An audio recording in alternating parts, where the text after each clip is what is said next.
So you won't be seeing Eric Bledsoe in his Suns uniform again, ever. GM Ryan McDonough saying after the team's shoot-around today, quote, he won't be with us going forward. This is after the team sent Bledsoe home from shoot-around this morning. He won't play tonight, and now they are actively trying to trade him. And you got to give Phoenix credit here. While most teams fall apart slowly, over the past 5 days, the Suns have clearly just decided to go for the hold my beer approach. Opening the season with a 48-point loss at home to a Blazers team missing one of its main stars. Yeah, that was a horror movie, but just wait, we've got more! Against the Lakers, the Suns executed what I believe is officially referred to as the velvet rope defense. Just usher that opposing player to the basket, make sure they remain untouched, but wait, we've got more. By the time the Suns got to the Clippers over the weekend, Phoenix really got creative. I mean, sure, there was another loss, also by more than 40 points. More than 40, but just for spice, Josh Jackson decided to both curse out the crowd and make a gesture imitating multiple gunshots. By the end of the night, Alec Peters wasn't just flopping. It appeared he was trying to physically sink through the floor just to get away from it all, while the rest of the Suns just stood there. But it turns out all of that was just a run-up for yesterday. Let's talk about the firing of Coach Earl Watson first. It wasn't a shock. Earl is a smart, creative guy who was just wholly unprepared to be an NBA head coach, and he was never able to learn enough on the job to make things work. But if the rope was going to be that short, why not pull it over the summer when a new coach could at least come in and have had his own training camp? The answer is the same answer we've given over and over. Because it's the Suns. The team is mismanaged from the very top.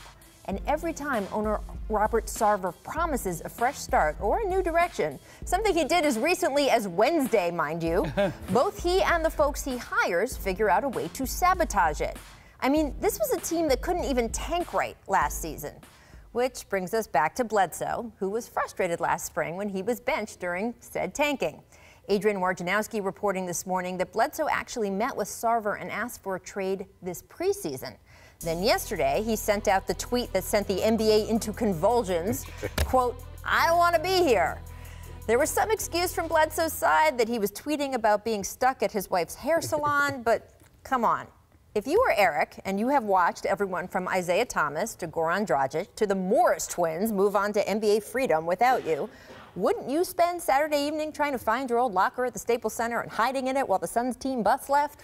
DeAndre Jordan certainly seems to think so. Not long after seeing his ex-teammates cry for help, DeAndre tweeted, "Come back home, bro." I mean, look, here's the bottom line. Nothing is going to change in Phoenix until Sarver either sells the team or removes himself from day-to-day decision-making. Until then, Bledsoe should want a trade. Devin Booker should want a trade, frankly, because hold their beer, you can be sure there's more chaos coming.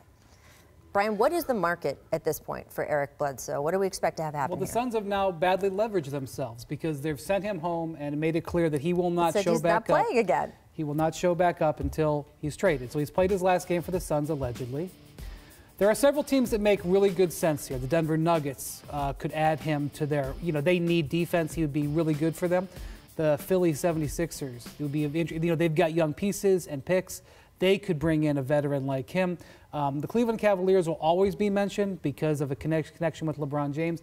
I don't think the Cavs or the Clippers, for that matter, sorry, DeAndre, have the pieces that are required to make the deal done. But you're right. As Woj reported, they went together and they met and they said, let's work on this over the course of time. Right now, only 70% of the league can be traded. The other 30% can't be traded until December 15th. Right. It is not trade season. It is a bad time to make a trade.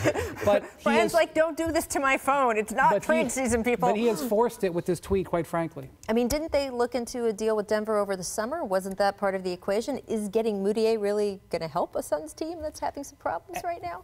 At this point, they've now, again, leveraged themselves in such a bad position that they may be forced into making a bad trade. Which is surprising why. I mean, what has been the game plan for these Suns over the past few years? Just acquire a bunch of guards and then trade them for less? Like, it doesn't really seem like they have any sort of blueprint there when you talk about this. That's not a smart. No, it's not. It's probably not the process, right? And it's actually funny when you compare what the 76ers have done with that, Sam Hinkie and the process and the label to it, where they're losing, and everything's okay, it'll be fine. The Suns team has just been chaotic, and there seems to be no direction there. When you've got a talent like Devin Booker at that two-guard spot who can be, one of the superstars in the league, and you have room, let's say in the future, maybe 2020, to have all this space. It does seem like they have it right in front of them, the ability to recover from this, but do you trust them with making these decisions or keeping players Well, happy? that's interesting. So you mentioned the process, right? Fans in Phoenix have been dubbing what they're doing, calling it the timeline. And part of this is what, again, Sarver outlined his big plan last week, was the idea that 2 of his 4 top players, young players, they should become all-stars in the next 2 years. No big deal. Just make that happen. They're 20 or whatever.